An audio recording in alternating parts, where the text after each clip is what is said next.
Well, there were a number of TV moments, and that was one of them when the President of the United States recognized Venezuelan opposition leader Juan Guaido. The president referred to him as the true and legitimate president of Venezuela.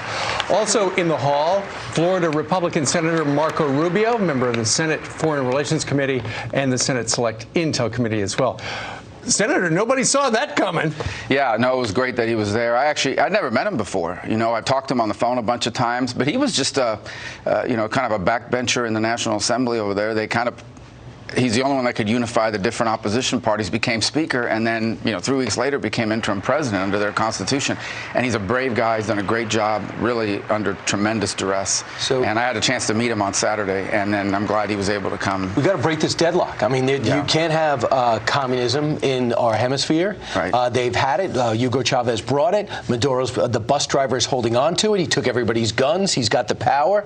And now we're in a stalemate. What's going to break the stalemate? I don't know if people realize that 80% of the cocaine that's trafficked into the United States through the southern border originally comes out of Colombia through Venezuela under the protection of the Maduro regime. They fly it into Central America and then they traffic it up the border. So it's a national security threat. And these guys are allowing these gangs to operate, and they're making a cut off of it. They're not a government. They're an organized crime ring, and that's the way we need to treat them and view them. I know the president's deeply committed to this. I think you'll hear more things in the days to come. Senator, who can help us? I wish Spain would do more, because all these guys that have stolen all this money and making all the drug dealing money, all their families are living in Spain. They're all living in Spain.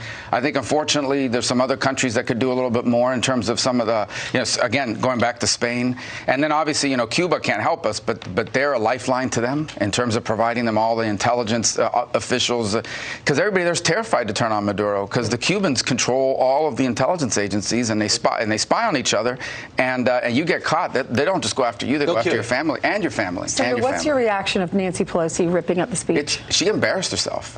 But let me tell you something. I know the president didn't mention impeachment last night, but in so many ways he did. He spent the whole night talking about what he's done over the last 3 years. We did this, we did this, we did this. Look at all these great things that have happened.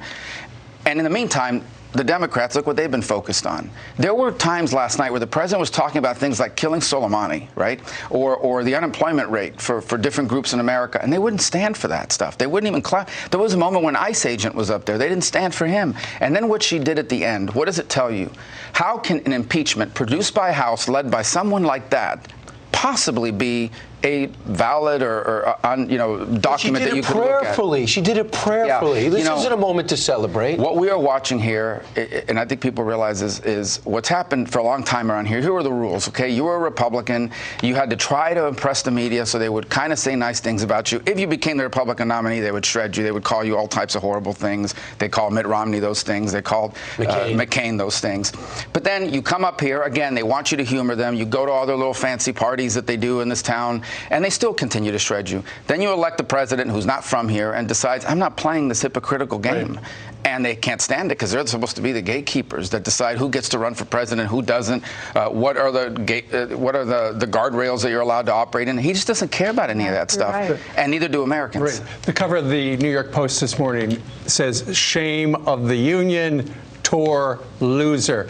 When she stood up behind the president and ripped that in half, as she did, that essentially was the list of things that will get done this year in the House of Representatives. Yeah, no, but again, I think it was a graphic example of what we're dealing with here, okay? These are not policy differences. These are not policy differences. These are people that never accepted the results of 2016, who believe that they have their rightful places to run this country. Right. They abhor the president personally. They do. They hate him, and there's no doubt about it. And you saw evidence last night. And they don't want to talk about the things that Americans care about. They want to talk about the things on their, these other things that they. Leslie, Senator, in 30 seconds, at 4 o'clock today is going to be a vote to impeach the president.